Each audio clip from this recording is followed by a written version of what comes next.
बाद एक बार फिर से आप सभी दर्शकों का अन्नदाता कार्यक्रम में स्वागत है।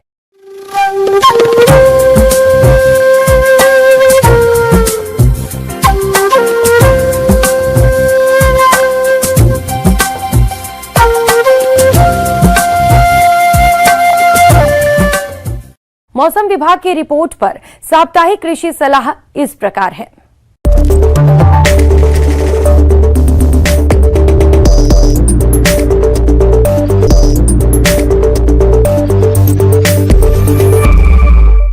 ग्रामीण कृषि मौसम सेवा, भारत मौसम विज्ञान विभाग, जिला कृषि मौसम इकाई, कृषि विज्ञान केंद्र संगरिया द्वारा भेजे गए मौसम पूर्वानुमान रिपोर्ट के आधार पर जिला हनुमानगढ़ में आगामी दिनों में बादलों की आवाजाही की संभावना है।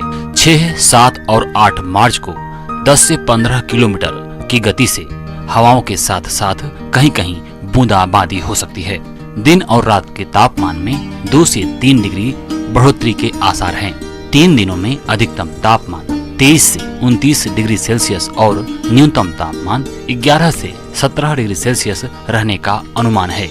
सापेक्षिक आर्द्रता 15 से 73% तक हो सकती है। हवा की औसत गति 6 से 12 किलोमीटर प्रति घंटे हो सकती है। ऐसे में इन क्षेत्रों के किसान भाइयों को सलाह दी जाती है कि बढ़ते हुए तापमान को देखते हुए फसलों और सब्जियों में आवश्यकता अनुसार हल्की सिंचाई करें। वर्तमान मौसम की स्थिति को देखते हुए किसान सब्जियों और फसलों में चेपा आक्रमण की निगरानी करें। लगातार नमी की स्थिति गेहूं की फसल में पीली रोली रोग के लिए अनुकूल है। इस रोग से पौधे की पत्तियों पर पीले रंग का पाउडर रेखीय धारियों के रूप में दिखाई देता है। लक्षण दिखाई देने पर प्रोपिकोनाजोल 25 EC या टेबुकोनाजोल 25.9 EC की 1 मिलीलीटर मात्रा प्रति लीटर की दर से घोल बनाकर छिड़काव करें। गेहूं की फसल में बीज भराव और बीज निर्माण की अवस्था पर आकस्मिक ताप वृद्धि से फसल में बचाव के लिए सिलिसिक अम्ल की 15 ग्राम मात्रा 100 लीटर पानी में घोलकर छिड़काव प्रथम झंडा पत्ती अवस्था और दूसरा बीज की दूधिया अवस्था पर करें। चने को हरी सुंडी के प्रकोप से बचाने के लिए नीम सीड कर्नेल शत 5% या NPV का छिड़काव करें या रासायनिक कीटनाशकों में इंडोक्साकार्ब 14.5 SC की 1 मिलीलीटर मात्रा प्रति लीटर पानी के हिसाब से घोलकर छिड़काव करें। चने की खड़ी फसल में जिंक सल्फेट 33% की 300 ग्राम मात्रा और यूरिया 1.5 किलोग्राम 100 लीटर पानी में घोलकर प्रति एकड़ की दर से फलियां बनते समय छिड़काव करें। जायद मूंग की बुआई मार्च महीने में कर सकते हैं। इसके लिए किसान भाई किसी प्रमाणित स्रोत से उन्नत बीज का संग्रह करें। जायद मूंग की उन्नत किस्मों में SML 668, Ganga 1, K851, MUM 2, Gangotri, Satya और IPM 2-3 का चयन करें। बुआई से पहले बीज को फसल के विशेष राइजोबियम और फास्फोरस सेलुबलाइजिंग बैक्टीरिया से उपचारित अवश्य करें। फल बागों में डायबेक से पत्तियों पर भूरे बैंगनी धब्बे बन जाते हैं। टहनियां ऊपर से नीचे की ओर सूख जाती हैं और सूखकर गिर जाती हैं। इनके नियंत्रण के लिए रोगी भाग की कटाई छटाई के बाद ताम्रयुक्त कवकनाशी जैसे कॉपर ऑक्सीक्लोराइड 50 WP की 3 ग्राम मात्रा या मैंकोजिब 75 WP की 2 ग्राम मात्रा प्रति लीटर पानी के हिसाब से घोलकर छिड़काव करें। भिंडी की बुआई के लिए A4, परभनी क्रांति, अर्का अनामिका आदि किस्मों की बुआई कर सकते हैं। बीज की मात्रा 10 से 15 किलोग्राम प्रति एकड़ रखें। भिंडी में जड़ गलन की रोकथाम के लिए बीजों को बोने से पहले कार्बेंडाजिम 2 ग्राम प्रति किलोग्राम बीज की दर से उपचारित अवश्य करें। प्याज की फसल में पत्ती धब्बा रोग के लक्षण दिखाई देने पर मैंकोजिब या जिनेब 2 ग्राम प्रति लीटर पानी के हिसाब से घोल बनाकर छिड़काव करें। अंतः परजीवी नाशक दवाएं नवजात गाय भैंस या भेड़ बकरियों को अंतः परजीवी नाशक दवाएं पशु चिकित्सक की सलाह से नियमित रूप से दें। पशु चिकित्सक की सलाह से लीवर टॉनिक दें। दुधारू पशुओं को थनैला रोग से बचाने के लिए दूध पूर्ण हस्त व मुट्ठी बांध कर निकालें। बछड़ों को उनके जन्म के 30 मिनट के अंदर कोलेस्ट्रम पिलाना चाहिए। ऊर्जा के लिए प्रत्येक पशु को अतिरिक्त 200 से 500 ग्राम दाना खिलाएं।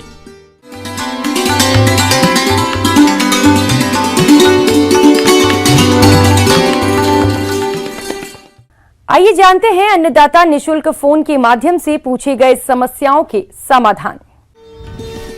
आज की अन्नदाता हेल्पलाइन में हमने जिस प्रश्न को शामिल किया है उसे पूछा है सेवक जिला भरतपुर के मनोज कुमार ने। आपने चौलाई की उन्नत तकनीक से खेती के बारे में जानकारी चाहिए है, तो इसके लिए देखिए कार्यक्रम का यह अंश।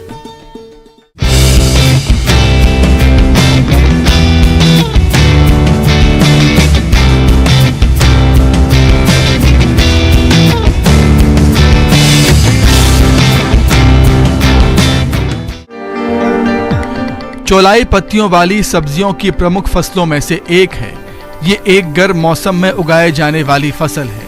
इसकी विभिन्न किस्में हैं जो कि ग्रीष्म और वर्षा ऋतु में उगाई जाती हैं। चौलाई की पत्तों व तनों को बहुत ज्यादा तत्वों के लिए जरूरी माना जाता है। कुछ पोषक तत्व, प्रोटीन, खनिज व विटामिन ए और सी के लिए मुख्य फसल है।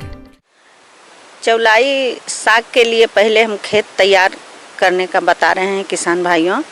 जैसे कि साग के लिए अच्छी और भुरभुरी मिट्टी चाहिए।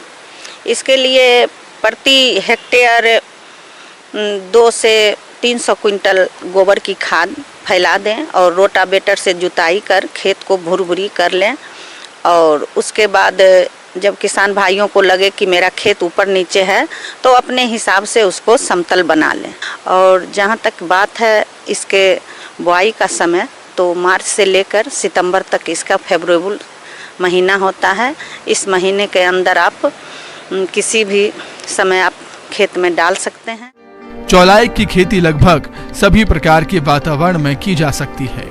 रेतीली दोमट मिट्टी से दोमट व चिकनी दोमट भूमि जिसका पीएच मान 5 से 7 के बीच इसकी खेती के लिए उपयुक्त होती है। जल जमाव वाले खेत में चौलाई की खेती नहीं करें।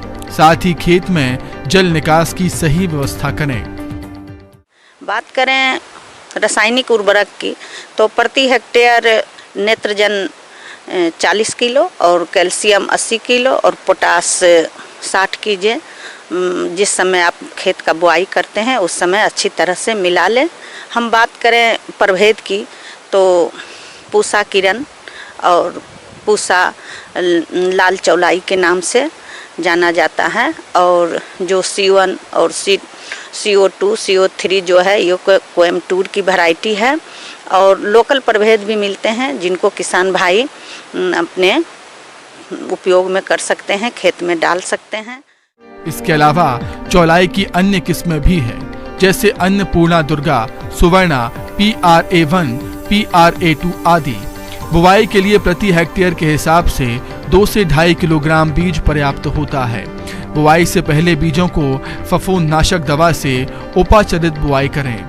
बीजों को रेत या मिट्टी में मिलाकर 45 सेंटीमीटर पर कतार बनाकर बुवाई करें। और बहुत से किसान भाई जो हैं वो जो लाल चौलाई साग है उसका छिड़काव छिटुआ विधि से करते हैं। इससे सीड का बर्बादी होता है।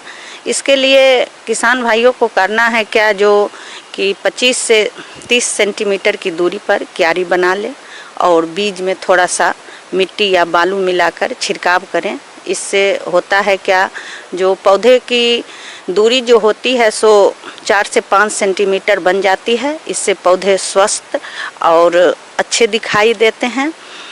उसके बाद अगर किसान भाइयों को ये लगे कि इसमें पर्याप्त नमी नहीं है बुआई के समय, तो किसान भाइयों के लिए है कि जब तक अच्छी सीड का जर्मिनेशन नहीं होगा तो अच्छे फसल की कामना नहीं कर सकते हैं। इसलिए बुआई के समय ध्यान दें कि सिंचाई अगर खेत में नहीं है, नमी कम है, तो उसको हल्का सिंचाई कर दें।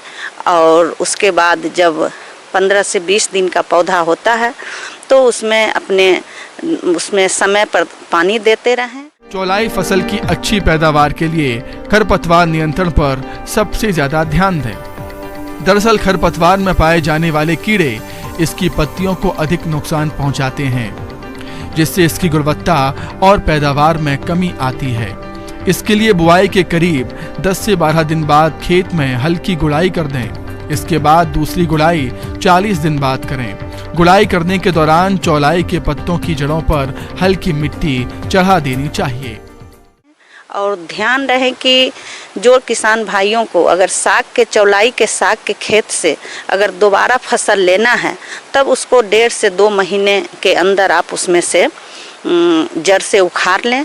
और जो किसान भाइयों को अगर दोबारा फसल उसमें नहीं लेनी हो तो उसमें कम से कम 2 से 3 बार आप फसल काट सकते हैं। इसलिए इसके लिए साधारण सरल भाषा है कि जहाँ से वो गांठ निकलती है साग की वहाँ से आप तोड़ लें और उसको मार्केट में भेज दें। यानी कि सरल भाषा में कहा जाए तो जहाँ से अगर साग तोड़ते हैं तो वहाँ से खट से टूट जाए वहाँ से तोड़ लें और इस तरह से आप 2 से 3 बार उसमें फसल ले सकते हैं। उसके बाद अगर सीड बनाना चाहते हैं किसान भाइयों तो उसको उसी तरह खेत में छोड़ दें। उसके बाद उसमें फूल लगेंगे, उसके बाद फूल के बाद उसमें सीड लगेंगे।